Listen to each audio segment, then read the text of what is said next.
Hello, everybody joining.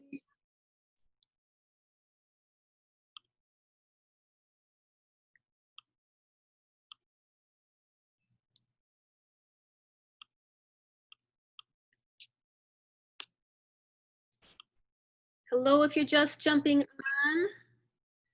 Welcome, welcome. Sorry I'm a couple minutes late. Nice to see your faces.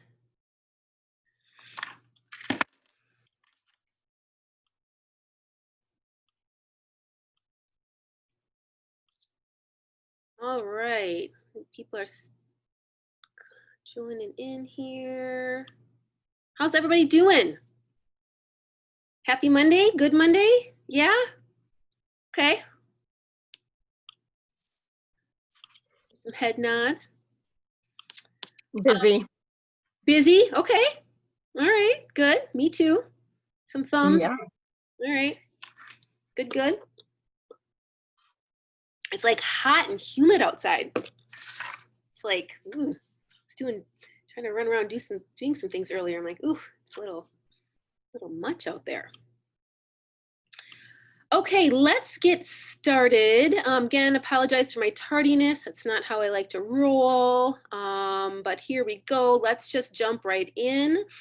I am recording this session for people who are not here today, so I'll be emailing out the recorded link a little bit later. So if you don't want to be recorded, you can turn off your camera if you'd like.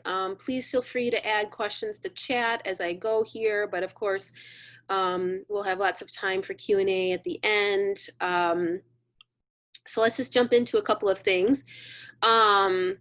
Sent out, obviously, an update on Friday. So if you did not check your email, please look for the email from me. It had like a bulleted list of just some updates of things that I kind of knew as of Friday afternoon. And it was kind of like a piggyback on the district email that was sent out. So please do read that one as well. There were some updates in there about the hiring freeze and some things. Nothing crazy earth shattering, to be honest with you, but at least it's, you know, something. So a couple just logistical things in the, just to start. One is I'm gonna put together the first family newsletter for next week. And I would love to include some pictures of you guys. So if you have like been up to anything kind of fun over the summer or have some pictures of summer adventures or whatever, can you please email those to me if you're okay with me including them in some presentation. I also am going to get started this week on updating our social media accounts. So if you're okay with your picture and name being up on social media as well, would love to feature what you guys have been doing. Keep families kind of in the loop of teacher summer adventures. So yeah, so if you could, if you're okay with all of that, just send me a picture, maybe even like a little description of whatever you were doing. And would love to share those. Second thing is I mentioned in the newsletter or the updates from Friday that we will have daycare in the building. Wisconsin Youth Company is going to be charging $215 per week for that, and they are making some, they're like reserving spots or giving tuition assistance or whatever to some low income families. I believe there are about 5 to 10 spots for Shorewood students. So if you and I can make recommendations of who those kids might be. So if you, and obviously I don't know the students at all. So if you have low income students that you would recommend to receive a spot for childcare, can you please send those to me ASAP? So that I can get those to Wisconsin Youth Company and they can like reach out to those families and let them know that there's a spot for them. So that would be great. If you could even do that today or tomorrow, I would I really appreciate that. I'm going to be meeting with Ashley from Wisconsin Youth Company tomorrow. So would like to be able to pass those along to her. So kind of then segueing into the daycare thing, really no further updates than what I shared with you yesterday. If you are interested, I actually have a little link here I'll put in the chat. They did update their website for kind of like an overview of programming. So if you're curious, I believe the hours are 8:30 to 4:30.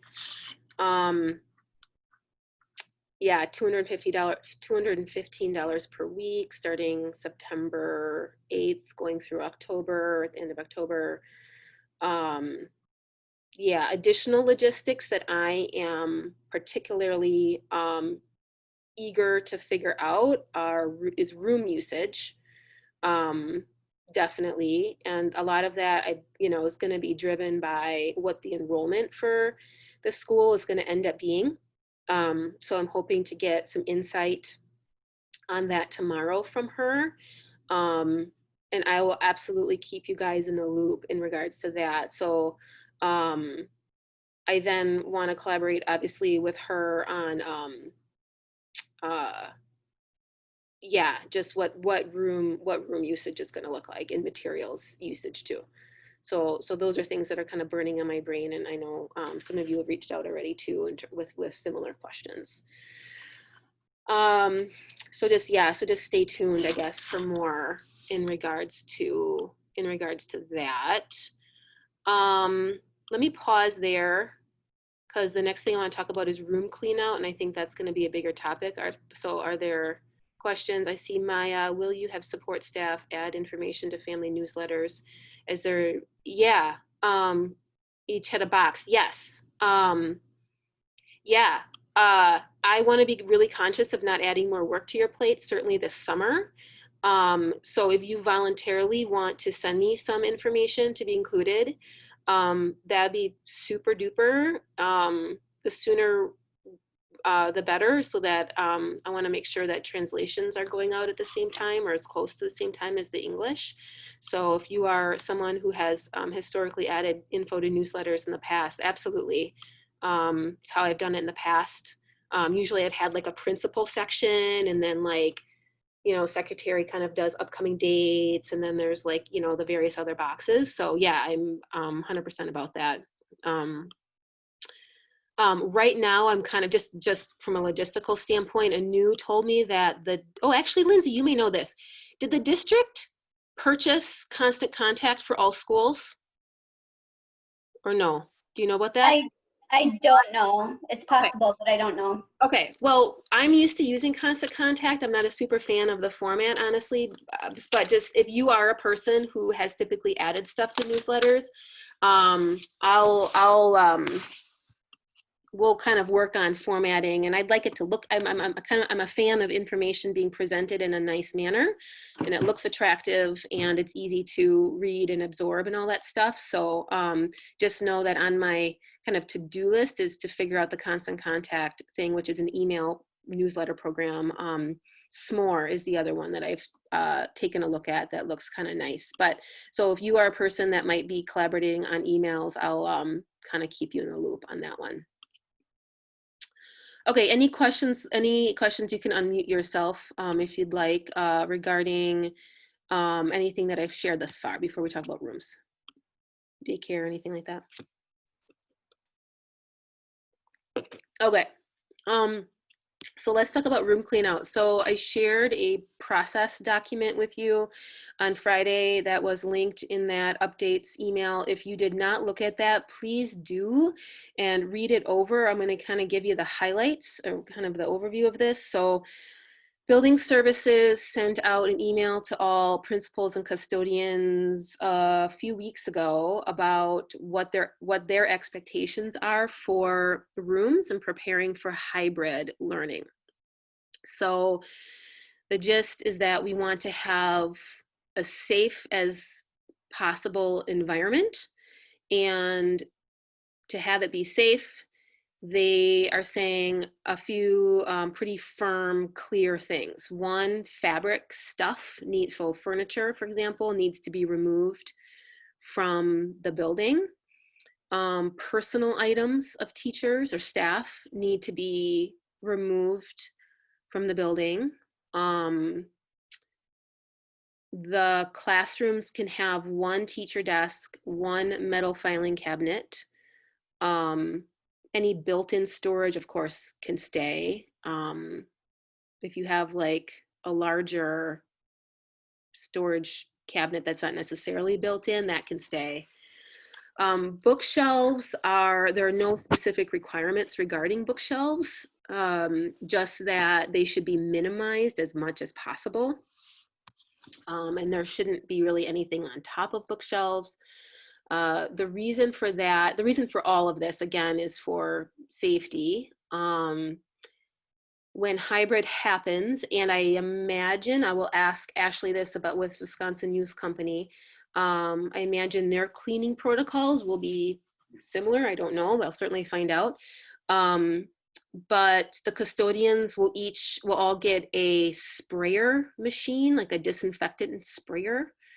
And so they're going to have to go through rooms and essentially do deep cleanings with that and spray everything down, and wipe everything down on Wednesdays, and then after school on Fridays, and potentially over the weekend to prepare for the cohort switching when we get in the hybrid model.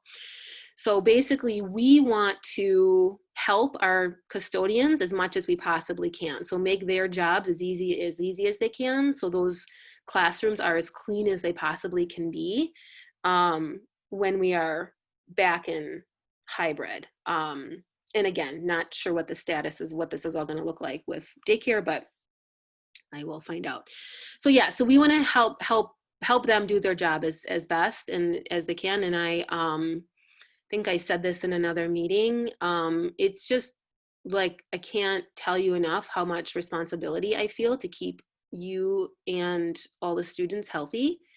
I read these stories of people getting sick in schools across our country, and it's hard to read. And I just, that cannot be Shorewood. So as much as we can, as much as that's within my control, which is some, not, the district obviously is leading all of this. But as much as is within my control to help ensure that we are as safe as possible is just incredibly important to me. So I just have to lead with that and understand that what that means is we'll have to go through the yucky process of cleaning out the building in a way that may not feel great, or might be challenging. So yeah, so just want to make sure you guys kind of know where I'm coming from in all of this. And if I say, like, if you've got something in your room that doesn't follow the guidelines, and I say, like, it's got to go, it's not anything because I'm like wanting to add extra work to your plate by any means whatsoever, or add additional stress. It's, at the end of the day, it's because, like, I just need everybody to be safe. So yeah, so just going back to those guidelines, the one desk, the one filing cabinet, the built-in stuff is all good. Yeah, fabric stuff needs to go. Seating for 15, no carpets. As few of horizontal surfaces as possible. That gets to the point of making Matt and the rest of the team's job as easy as they possibly can, of course. No shared supplies. Maybe that's kind of getting into the weeds a little bit, but eventually all kids are going to have their own set of whatever they're going to need. That's something we can honestly think about a little bit more as hybrid becomes more of a reality down the road. But it's certainly good to just have on everybody's mindset now as you kind of think about your rooms. Let's talk about timeline. So I don't know, again, what rooms Wisconsin Youth Company are going to use. Or what they're going to want to use. And that will absolutely be a collaborative decision between me and them. Yeah, and it certainly will be driven by how many kids they are going to end up having, what their needs are going to be. And I want to work with them on creating again, the safest situation for them as possible.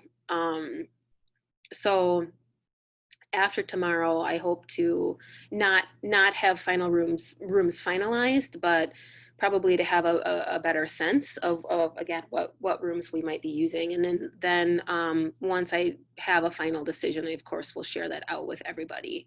So if your room is going to be end up being used for daycare, that obviously means we might need to move a little bit more quickly in terms of clearing it out.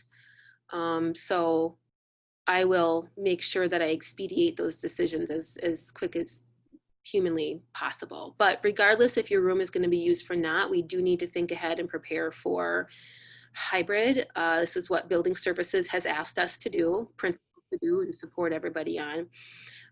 So even if your room, you know, may not at all be used, I do need you to start working on clearing out your space per those guidelines that I outlined in the email. Storage. So the district is allowing or is saying that they will store school-owned items.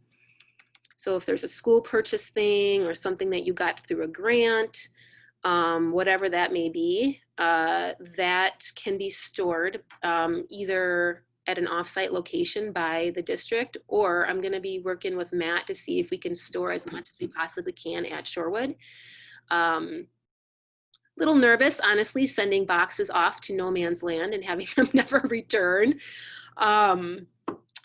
So would like to get as creative as we can and storing things at school. So yeah, so it's just right there. Or if like something goes into storage and you decide you might need it in like 2 months, like it's right there and you can grab it.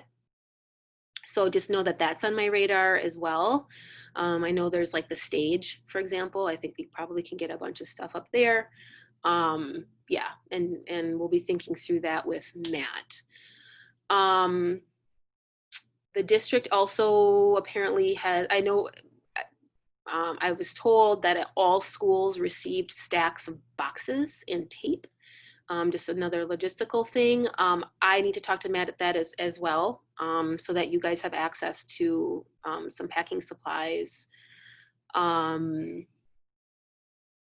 Yeah, I think those are the highlights of things I wanted to touch on. So I see some questions in the chat, so let me go through this.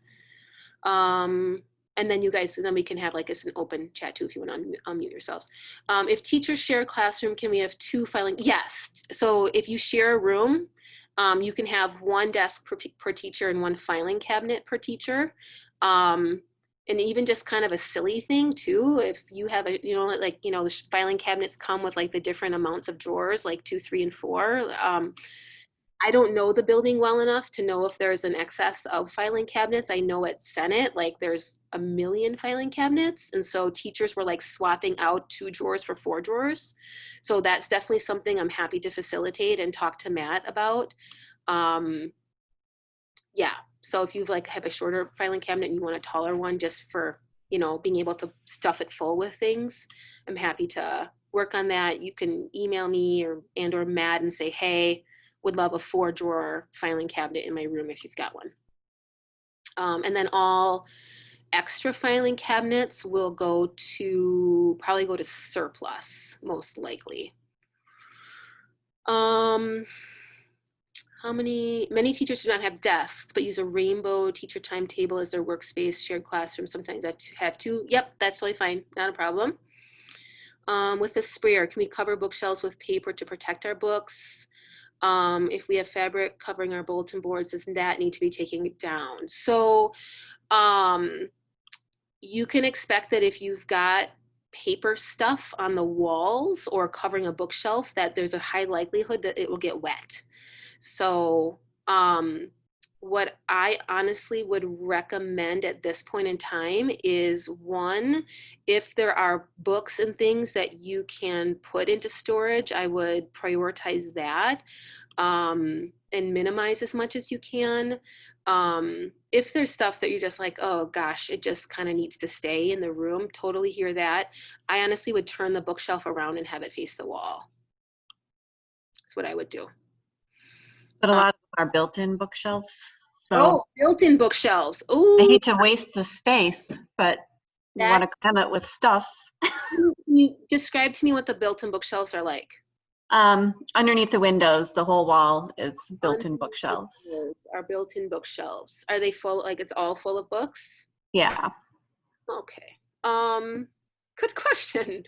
Um, yeah. So You think like a shower curtain or some sort of shower, fabric like that would work to cut, yeah, our the art teacher at Senate is actually, she's got like a lot of like kiln supplies like that are just, you just can't like do much with. So she was gonna cover some shelves with shower curtains. Um, Is there a budget for that? Yeah, that's a good question. So yeah, and I don't want people going out and buying things. Here's the other thing about books and bookshelves. So once we are back in hybrid, one of the safety considerations is that we really don't want things in the room. We want to minimize things kids will potentially touch and contaminate with germs. Now, when you're thinking about kindergartners, I mean any kid, frankly, like they're just gonna touch stuff, definitely. And I don't want the situation where like kids are like on lockdown all day. So that also certainly makes me pause. So what I'm getting at is like having a bookshelf full of books. Could invite kids to go over and touch them and all that kind of a thing. So can I get back to you on that, Stephanie, regarding your big bookshelves? It's just a big amount of the storage space. So For I'd hate to sure. like not be able to put things there, but Yeah, no, for sure. Let me think about that and come Mhm. up with a good solution that's not insane and cost a lot of money, or I don't know, something to that effect. Okay, thank you. Okay. Okay. Um, okay, let's go back to the Did you answer the fabric oh, fabric in the bulletin. bulletin board? Yeah. Uh, I would highly recommend that coming down because it's likely going to get wet and potentially wrecked, and I don't want anybody's stuff getting ruined. Yeah. could that stuff mold maybe if it got wet? Yeah. I don't know. Yes. Yep. Bridges has a lot of materials. Not sure what to do with those items. I don't have additional storage to put it in. So you don't need to personally store any curriculum materials at all, as in like take them home, put them somewhere at home. So any school-owned curriculum, teaching aids, all of that kind of stuff. I personally would prioritize if you have storage within your classroom, be it in a filing cabinet or there's a weather alarm going on. Sorry. Yeah, it's a tornado warning. Is it a I tornado just got warning? it too. Are we in a dangerous situation here? So Practice our drill. yeah, right. Oh, goodness gracious. There's a big thing coming on the radar, but Yeah. Do you know where, Heather? it is southwestern Dane County. Western Dane County. Okay. Probably heading this way because normally those. It is heading this way. It's a huge storm. Everybody duck and cover if we need to. And oh, there we go. That looks really pretty. Yeah. Cool. What was I talking? Oh, materials. So, yeah, as much as you can store within, like, again, filing cabinet, built-in storage, whatever, that would be great. Otherwise, um, put it in boxes. And that is stuff I 100% want to find somewhere at school to store. Certainly, because, yeah, you're going to need access to that. Does that answer the question? I think so. I mean, it's stuff that we're going to need kind of like on a daily basis once we get back. It's manipulatives. Yeah, there's, all that kind of stuff for math and. And are you thinking, do you mean get back as in September 8th or hybrid? I mean, Hybrid. in hybrid, Hybrid. yeah. So one thing I definitely have a question / concern about is this concept of kids not sharing anything and how that is going to work, obviously, especially at the elementary school level. Where group work and sharing things is like, we want to encourage that as much as possible. And now we're being told we need to discourage that as much as possible. So what does that mean? And I imagine that, there are not enough manipulatives for every student to have their individual own set. Are they getting their own set? Terry's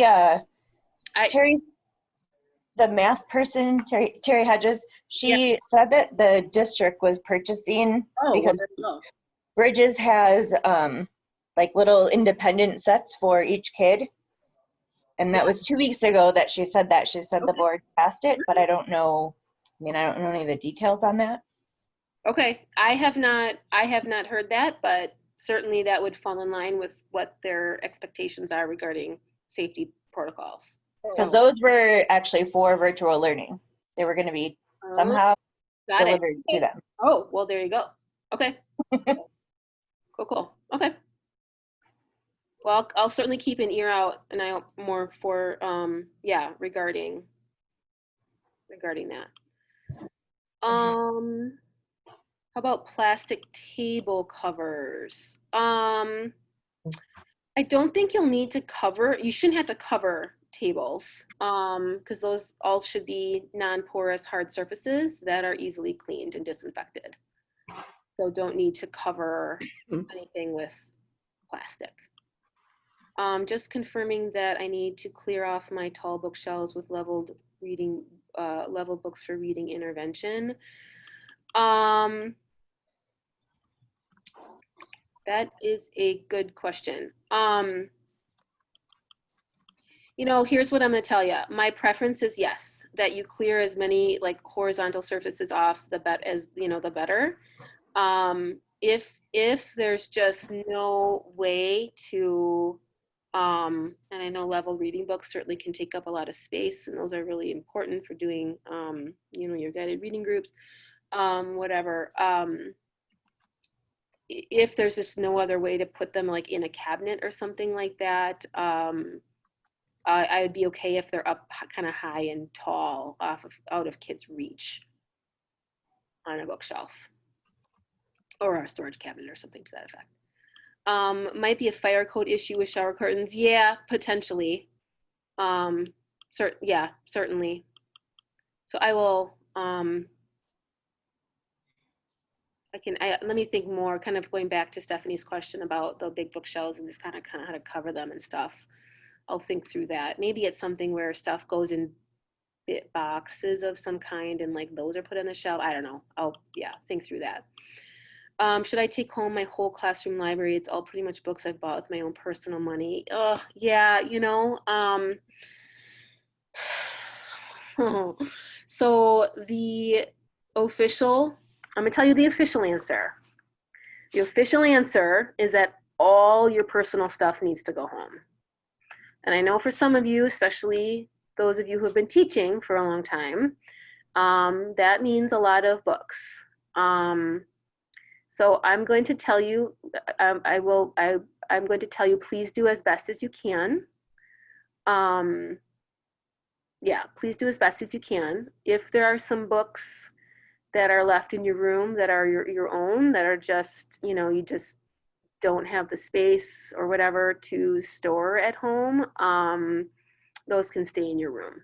And what just, and do anticipate though, when we are back in hybrid, as of right now, kids can't be sharing those books. I'm gonna assume that there'll be some kind of protocol that if a student touches a book, that it'll need to go like in a bin for 72 hours and then kind of like reshelved. And I'm basing that off of how we were expected to do the kind of locker clean out and the personal item pickup at the end of the last year. That's how we were handling materials that were handed back in. I have one other bookshelf in my room that I can likely clear. Okay, cool, Erica. Does this mean no items on bulletin boards unless they're laminated? Yeah, so expect if there's anything on your walls that aren't, expect anything on your walls to potentially get wet, potentially. So I would hate for stuff to get ruined. So yeah, start thinking about stuff being on the walls being laminated, or some kind of other wipeable surface that's couldn't easily get damaged. I have a small room off my classroom where students do not go. Do I need to get rid of? No, thank you for that. So yeah, so if you have like, if there are storage spaces within the building where students don't go, those don't need to follow the same rules. So thank you for that question. It seems like court bulletin boards will also get mold. Yeah. Yeah, that's a good question. One thing that I know teachers from Senate had been doing and we're thinking about doing more is painting. So taking down any paper or fabric covering their cork boards and painting them. So that's certainly something please don't feel like you need to like start doing that now. And I'm not telling everybody to do that, but certainly as we start to get more of an idea of when school will start back up in the hybrid mode, which I'm anticipating is not going to be November 1st. You know, that's something I think to think about down the road. Yeah. When do we need to be cleaned out before welcome back? Or, okay, yes. So I think I said in the email or in my direction, I think what did I say? Right before the Friday before school starts, September 6th, 5th, something to that effect. And I purposely picked that date because that would be time during welcome back. Includes time during welcome back where you could work on this as well. And just want to say to you that Matt's been great. We've had a couple of initial conversations and he said he's willing to help with whatever. I will put on my mask and my gloves and come help you roll up my sleeves and pack things. And honest to God, I 100,000% will do that. I will meet you at your room if you have questions about things. I'm in this with you guys too. So please know that, and I'm not afraid to, yeah, carry heavy boxes. In fact, it's good. I'm not getting enough exercise these days, so put me to work for sure. Okay, I have many manipulatives, toys, and games in plastic bins. Can those be left on the shelves if kids aren't allowed to touch them? Yes. Yep. All right, those were the questions from the chat. Anybody want to unmute themselves and ask anything else, clarifying at this point in time? And I know there'll be more questions too. Obviously, this is not your only time to ask, but. And this is Heather. I'm just curious. So I probably have 6 bookshelves of books, and they are school. Yeah, I was reimbursed for them. Yeah. So can I just turn all of them around instead of having to pack them all up? They're organized in a way that if I pack them, they're not going to be organized anymore. Yeah, yeah. You're okay with that? I'm okay with that. Okay, thank you. Yep.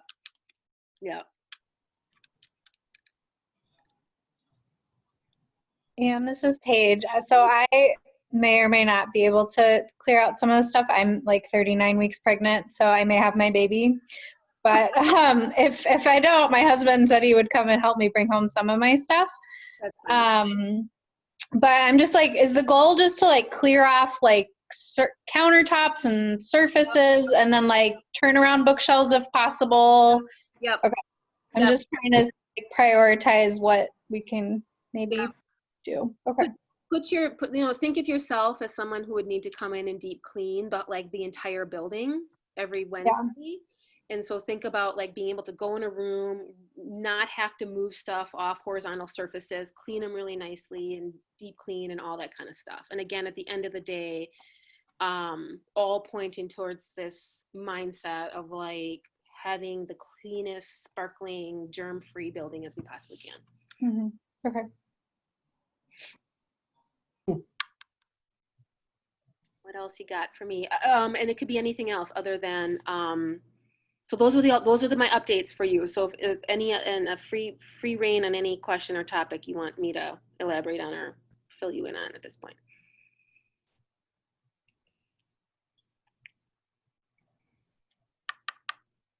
Okay. All right. I could ask you if you have any, this is Rebecca Brunelson. Hi, Rebecca. Hi, if you have any idea of when you'll know, like you're just rolling into this new, so Yeah. what SEAs would be paired with what Sure. teachers and students, and Yeah. that's a ways off yet, no doubt. It is. And so the big things right now are what's going to happen with our special education students. And that is really determinant on what the school district is going to be deciding on the final decisions around who might be in the building, special education students. I did get some further clarity at the principal's legal conference last Thursday, and then the special ed team actually met today. We're really looking at a very, very small number of students across the district actually being in buildings. So they still have not provided us with like exact metrics necessarily of like, this is how a student might qualify, for good reason. I can understand, why, because the point of an IEP is for it to be individualized for each student. Yeah, I don't have a timeline of when we'll precisely know. I imagine that, of course, it'll be over the next 2 weeks as we approach school and those IEP meetings start happening. So at this point, my thinking this time last week was that like, oh my gosh, yeah, we're definitely going to have special education students in the building. My thinking as of this morning was like, maybe not. Or maybe for a very small amount of time, like them coming in to get like some related service or something that they just can't get virtually. So, but who knows? Tomorrow may bring some new news, something to that effect. So yeah, so I'm sorry I don't have a final answer on that one. I know that special ed staff in particular are kind of, eager to know what that all will look like. Julia, has anyone enrolled today? Yeah, that's a great question. I'm not sure. So I should be getting enrollment reports every day. In the past, that's kind of how this has worked. So I've not seen anything in my inbox yet. Of course, it's not the end of the kind of the business day. So we will see, certainly. And I will absolutely keep you guys in the loop regarding all of that. I have heard from a couple of families, not a ton, I'd say maybe 4 or 5. I've only heard from one family of a second grader who they're thinking of unenrolling because he really struggled with virtual learning in the fall, and she had like a couple kids in the school, but the second grader in particular, she was worried about, and so she was kind of reaching out to get my thoughts. So I've not had this like influx of parents being like, we're unenrolling and bye and all that kind of stuff by any means. Certainly doesn't mean though that there are families who are thinking about it. But my orientation certainly remains the same in that I believe in public education. I believe that it's incredibly important that students stay enrolled. Now is the time for connection. I also, at the end of the day, I get what it means. I'm a parent, and parents need to make the best decisions for their students. And they need to make the best choice for their family, certainly. And I just have to respect that, obviously, at the end of the day. I've had a couple of the other emails that I've received have been about the learning pods and parents requesting that kids be put in certain classes together. So I am holding very firm that we will not be moving kids between teachers so that to accommodate learning pods. What I am saying to parents, and the reason why they're asking is because they want the kids within the pod to have the same assignments and stuff. So what I'm responding to them and what I'll share with you guys, and this is also coming from the district, is that it's, and this is not just because of learning pods, but it's really important that within a grade level, there's a high amount of consistency between a team.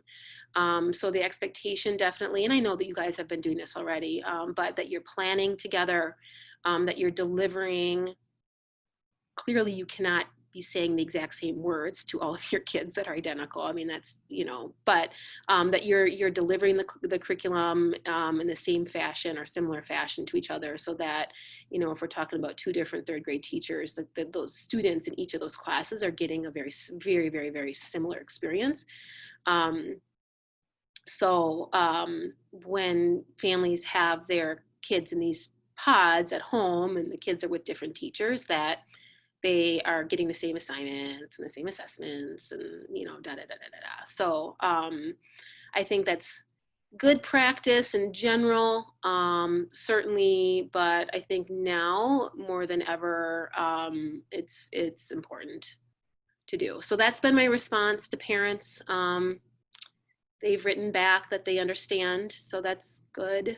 And I fully anticipate that once this all launches, I certainly hope and I expect that they'll kind of breathe an exhale of relief and be like, oh, okay, we were, maybe hyping this up to be something kind of crazy and intense and a lot to juggle, but hopefully that once they have their tutors hired or whatever they're planning on doing, that they'll be like, okay, this is not so bad. That's certainly my hope and intention. And I've communicated to them too that, like, I've committed myself to continuing to help them, make the best possible situation at home too. But just know we're not switching kids unless it's for some reason, like, I don't know, a new special ed kid enrolls or something, and that like would make more sense for another student to move out or whatever, some very logical reason. And So, this is sorry, Stephanie. a little tangent about pods. Sorry, go ahead, Stephanie. You may not know this, and I'm just kind of curious, with the positions that aren't filled yet, do you think they're going to wait until enrollment is done before doing that, or? Yeah, so just getting a little antsy. Oh, I know. Yeah. So, still don't have a timeline on that one either. Just know kind of what what was shared in the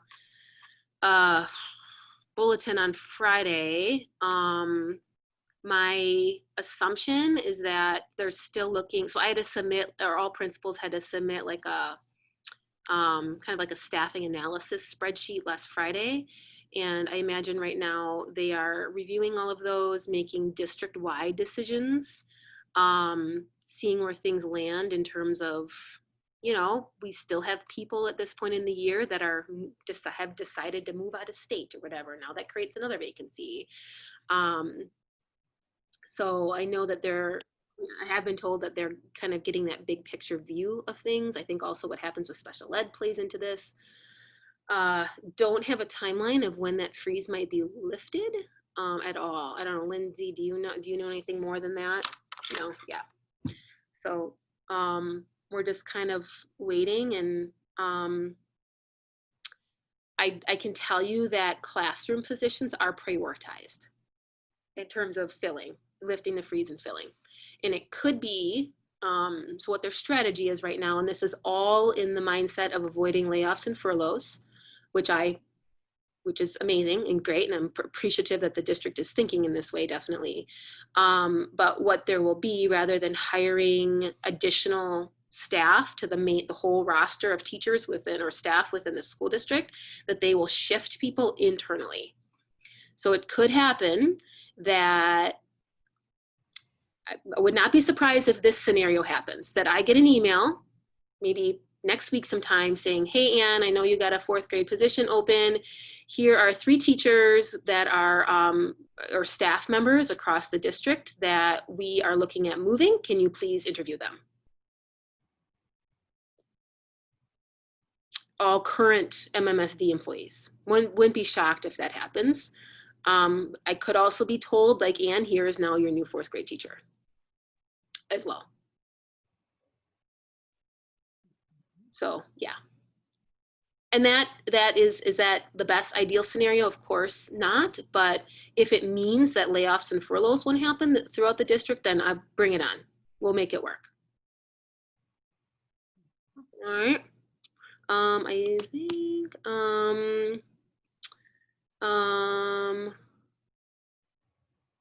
to go have a nice day. Thank you, Margaret. I have questions about schedules. Will all students kindergarten through 5th grade be starting the day with morning meeting, then literacy instruction at the same time and math at the same time? Yeah, we're playing around with that right now. I don't know, Lee, do you want to talk to that? What you're kind of thinking right now with scheduling? I know it's something that we need to continue to talk about, but I don't know, what's on your mind right now?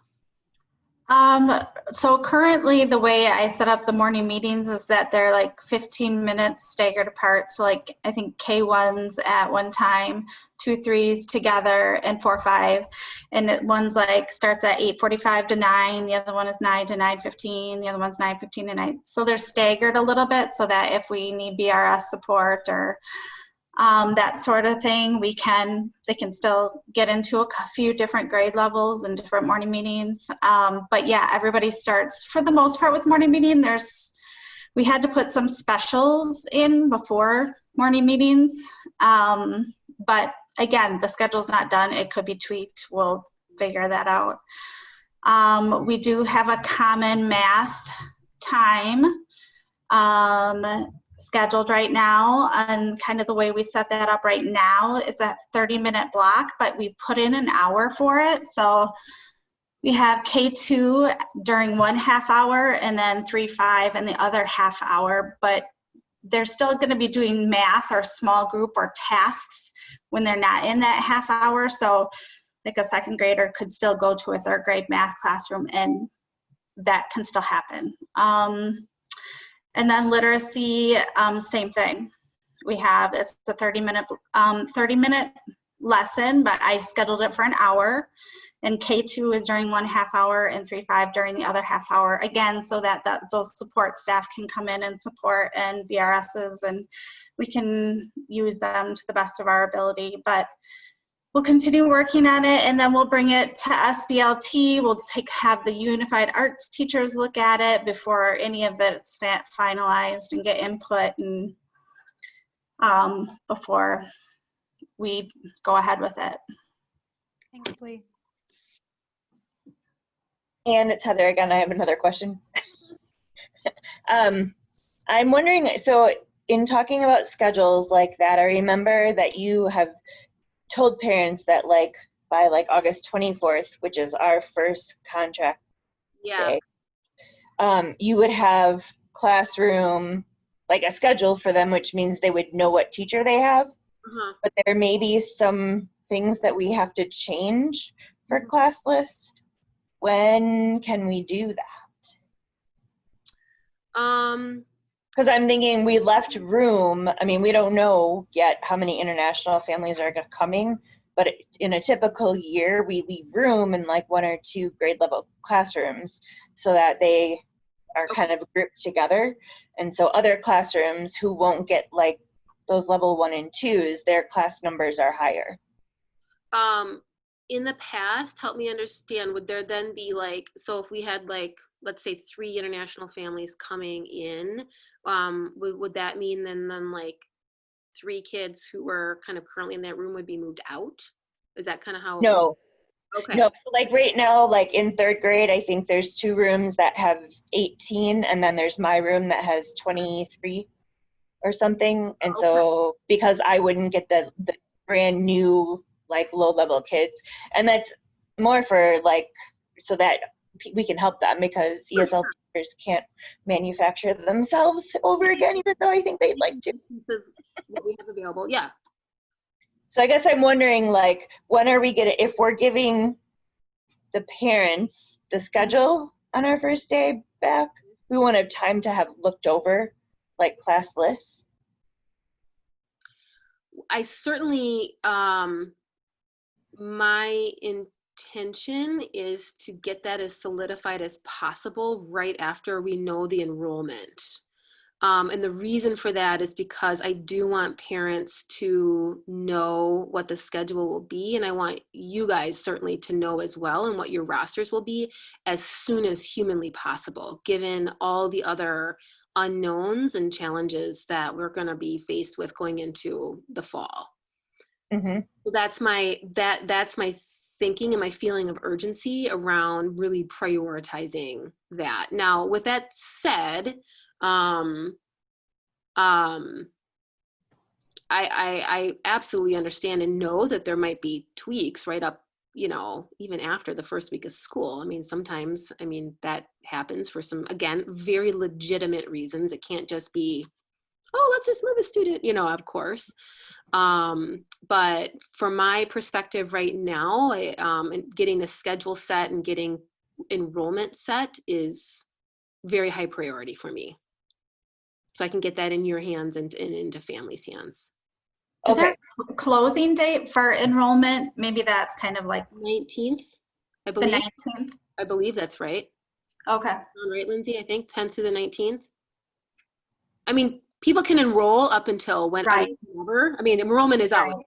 Right. But yeah, that's what happens with our schools, that we're never done.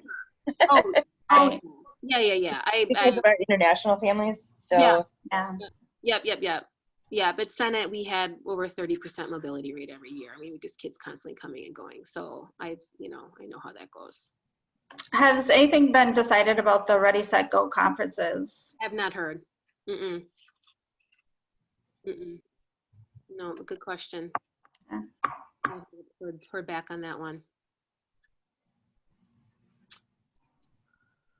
Other questions you guys have? What's burning? Yeah, Stephanie, saw you unmute there. I don't know. I'm still thinking about what Heather was thinking about. So I don't know, could we work that there'd be a time that we could look them over real quick? It's just easier to make adjustments before parents know than to go back and say, we're going to move your kid. Yeah, I appreciate that. And I believe what I said to the parents was that it was the 24th unless something else happens. Like even that morning, having a chance to look through it quick, or? Yeah. Mm-hmm. I don't know. You guys had your team planning sessions, because would they be available then so that you could look them over at that point? That's a great idea. Yeah, I know for like example, second grade's meeting the 21st. Maybe they could look at it during their team planning. We could. All two of you, Stephanie, can look up. Colette and I'll decide. Oh dear. Yeah. Sorry. I'll be there too. It's okay, Paige. You've got other very important things to be thinking about. So yeah.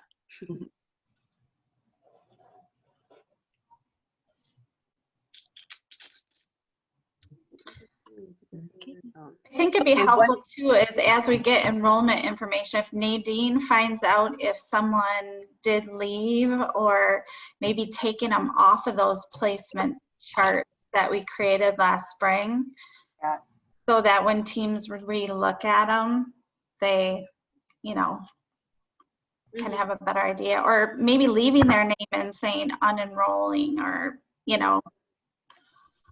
something, because we don't have access to all the class. We can't process that. You don't have access to like the draft lists?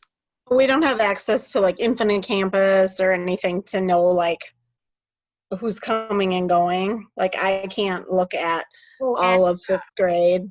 Yeah, I can't even look at their class list, because it'll be important for special ed just to make sure it's Yeah, so what I've done in the past in regards to ads drops is actually have a spreadsheet called ads drops with like student name, if they're adding or they're dropping, where they're going or blah, where they're coming from.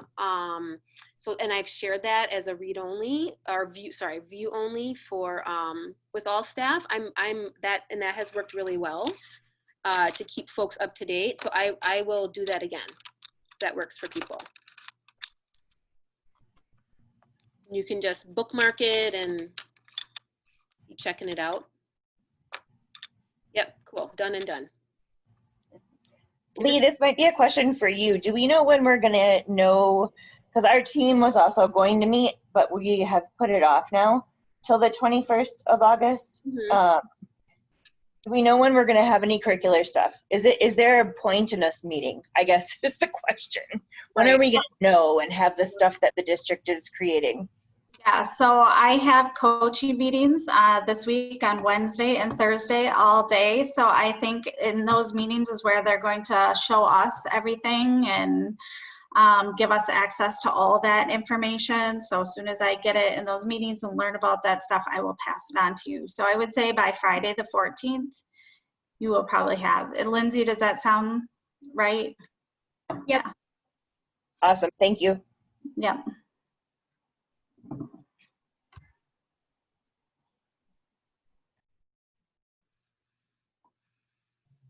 All right, anything else I'm missing you guys are curious about? I want to know what Pam's making over there. Yeah, that's awesome. I just sent her a message and asked her, and she hasn't responded yet. We're just gonna unmute. And Paige, we want to see the baby bump.